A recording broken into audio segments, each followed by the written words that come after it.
দু একটি রাজনৈতিক দল তারা ঘরে ঘরে গিয়ে জান্নাতের টিকিট বিক্রি করছে। তারা ঘরে ঘরে গিয়ে মিথ্যাচার, মিথ্যা প্রতারণা করছে জনগণের সাথে। যারা নির্বাচনের আগে জনগণকে, আমার ধর্মপ্রাণ মুসলমানদের কাছে মিথ্যাচার, মিথ্যা প্রতারণা করছে, তারা নির্বাচনের পরে নির্বাচিত হলে কি করতে পারে তারা আপনারা বুঝে নিন। আরেকটি বিষয় সতর্ক করে যায়, ওই জামাত তারা ঘরে ঘরে গিয়ে এনআইডি কার্ড আর বিকাশের মোবাইল নাম্বার নিচ্ছে।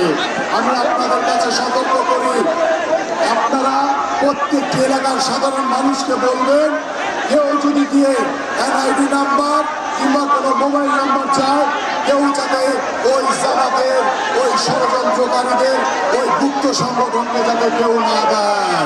এই উপস্থিতি, সবাই ভালো থাকবেন এবং ধারা শীষে ভোট দিবেন।